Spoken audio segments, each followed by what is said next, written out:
অনেকদিন পর চলে গেলাম আব্বুর নানুর বাড়ি। সন্ধ্যায় বানালাম ঝটপট নাস্তা। আসসালামু আলাইকুম everyone, welcome to my daily blog. সকালে ঘুম থেকে উঠেই দেখি আম্মু পুরি বানাচ্ছে। গরম গরম পুরি দিয়ে চা কিন্তু বেস্ট একটা ব্রেকফাস্ট কম্বো। পুরি দিয়ে চা আমার খুবই পছন্দ।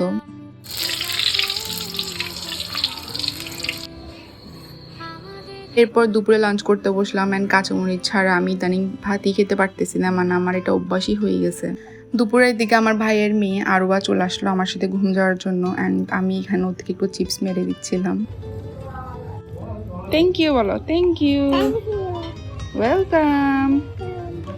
বিকালের দিকে আমি আর আমার কাজিন চলে গেছিলাম টেলার্সের কাছে, আমাদের একটু কাজ ছিল। বাসায় এসে এত খিদা লাগছে তো আমি ইউটিউবে সার্চ দিছি যে ইনস্ট্যান্ট কি বানানো যায় ডিম আর পাউরুটি দিয়ে, যেহেতু বাসায় ডিম পাউরুটি ছিল। ইউটিউবে ঘুরে ফিরেই ওই যে মিডে মিডে ডিম পাউরুটি টোস্ট মিষ্টি মিষ্টি, এটা আমার এত পছন্দ না, তাই আমি এই ঝালটাই বানাইছি।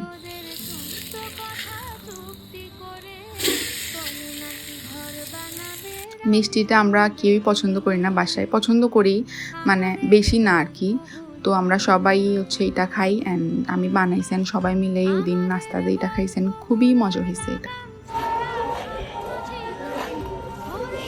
এরপর চলে গেছি আমার আব্বুর নানুর বাড়িতে। আমার আব্বুর মামিকে দেখতে, উনি একটু অসুস্থ ছিল নাকি, তো ওনাকে আমরা দেখতে গেছিলাম। ওইখানে গিয়ে দেখি দাদির নাতিন নাতনি ওরা হচ্ছে খেলতেছে। দেখেন আপনারা কি খেলে ওরা।